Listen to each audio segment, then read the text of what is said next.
Buenos días, soy la alumna Amidayana Flores Sánchez, soy del grupo tercero D y hoy voy a exponer sobre la cascada de coagulación. La cascada de coagulación en sus dos vías. En la década de los años 60 se describió la cascada de coagulación como una secuencia de eventos enzimáticos iniciada por dos vías, la intrínseca y la extrínseca, las cuales convergen en una vía común para generar una enzima multifuncional denominada trombina. La trombina tiene como principal función transformar el fibrinógeno en fibrina, una proteína que se polimeriza espontáneamente para formar la base estructural del coágulo. La generación de trombina es clave dentro de la coagulación y a que el potencial de generar trombina pueda indicar propensión a desarrollar eventos trombóticos o hemorrágicos. Posee también una gran cantidad de efectos pleiotrópicos sobre una gran variedad de células, tales como células endoteliales, monocitos, fibroblastos, células de músculo liso, etc. Estos efectos celulares son mediados por la activación de los receptores PARS e incluyen, entre otros, efectos quimiotácticos directos, regulación de la expresión genética, secreción de citocinas y otros mediadores bioquímicos de interés para el proceso de la hemostasia. El sistema de coagulación está integrado por una serie de proteínas plasmáticas a las que se les asignó un número romano según el orden en el cual fueron descubiertas. La mayoría de estas proteínas o factores de la coagulación existen bajo condiciones fisiológicas de forma inactiva, como osimogenos, que son convertidos en enzimas activas por ruptura de una de dos o una unión peptídica. Para indicar la forma activa de los factores de la coagulación, se adiciona el sufijo A después del número romano 5. No obstante, algunos factores de la coagulación, entre ellos la precalicreína, PK, también llamada factor Fletcher, y la quiminogenos de alto peso molecular, o QAPM, no se les asignó ningún número, mientras que los fosfolípidos plaquetarios, componentes muy importantes del proceso, no están incluidos en la clasificación.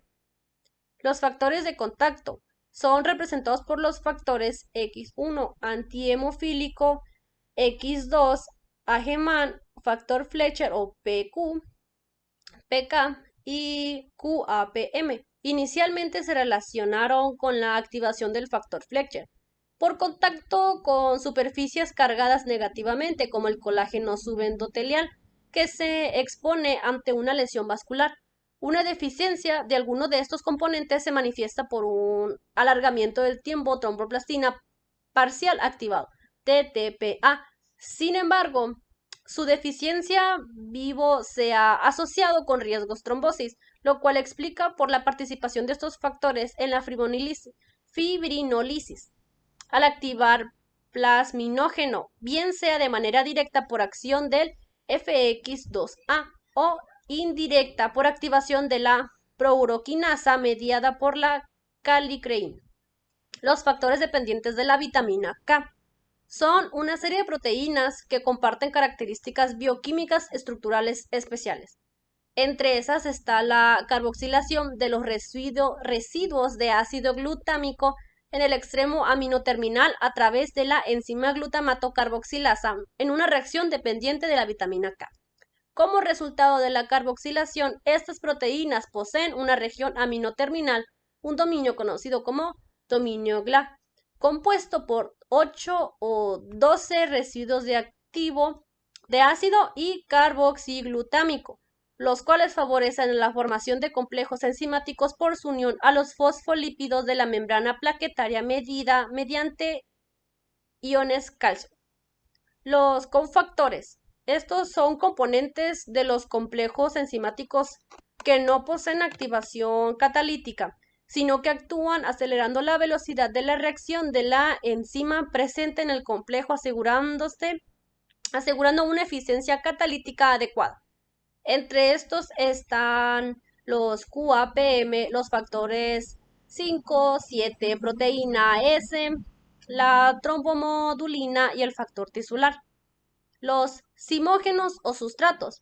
están representados por las proteínas que se sintetizan como proenzimas, que en su mayoría, al ser activadas, se convierten en proteasas tipo serina. Existen, entre estas se encuentra la protrombina, que es transformada en trombina, el FX3 o factor 13, y el fibrinógeno. Representan dos excepciones, debido a que al ser activados se convierte en una transglutaminasa plasmática. El FX3A, que cataliza la reacción de entrecruzamiento de la fibrina y fibrinógeno, que por acción de la trombina es transformado en fibrina, una proteína estructural sin función catalítica. Los inhibidores. La mayoría de los inhibidores de la coagulación se asocian a una superfamilia de proteínas denominadas serpinas o inhibidores de proteasas de serina, que regulan además otros procesos como la angiogénesis, fibrinólisis e inflamación, entre otros. Una de sus principales representantes es la antitrombina 3 o AT3, que actúa junto a la heparansulfato para inhibir a la trombina, así como los factores 7 activado, 10 activado, 12 activado y la calicreína. El cofactor 2 de la heparina es otra serpina, que inhibe a la trombina en presencia de heparan o dermatan sulfato. El inhibidor del componente C1 del complemento, también conocido como inhibidor de la proteína C, es una serpina que inhibe la trombina, la proteína K, la calicreína, los factores y al componente C1 del complemento, de donde proviene su nombre. Y adentrando un poco más en la teoría clásica de la cascada de coagulación, que fue entre 1960 y 1970, en los que dos grupos propusieron el modelo de la cascada de coagulación, que explicaba el funcionamiento de ese mecanismo como proceso enzimático secuencial ilimitado sobre la superficie de las plaquetas, con el cual se favorece la generación de la trombina.